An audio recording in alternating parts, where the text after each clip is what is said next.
experience claiming when they shouldn't for injuries that perhaps aren't as bad as they claim? Well, fraud has been suggested as a reason or a basis for the increases that are completely off the wall and unreasonable.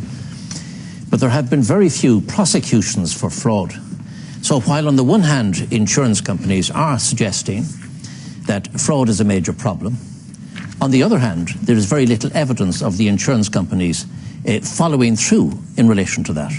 If there is this large incidence of fraud, why don't we see the fraudsters brought before the courts and prosecuted? So, I mean, people will know that the insurance industry take out ads about fraud.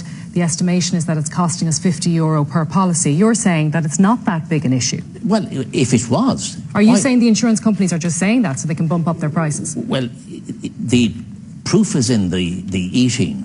And if there is this problem with fraud, why don't we see the fraudsters brought before the courts? In my experience, and I have handled in the last 36 years, or my firm has handled in the last 36 years, upwards of 16,000 claims. And no one's ever come to you and said, oh, I have a terrible pain in my back, and you go, no, you haven't, I saw you running down the street on Friday night. Well, no. If they tell me what their experiences are and what their ailments are, and it's not for me to challenge them.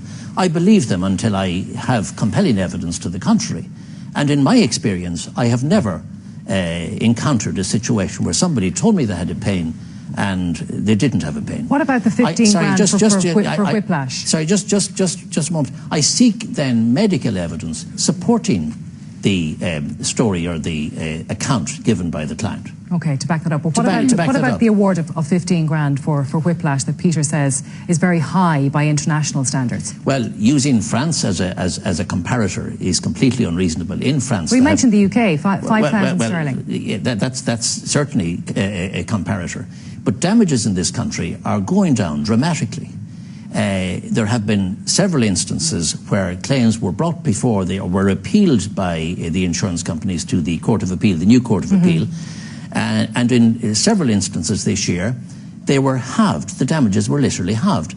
That then becomes the benchmark for those cases in the future. And that's the way we measure, that's the way we predict, that's the way we advise our client. If a client gets an offer, you look at instances where similar cases were determined by the court or on appeal, and then you advise. Okay, well look, we heard from a couple of people there whose premiums have gone up. Has anybody in the audience had their car insurance premium reduced this year?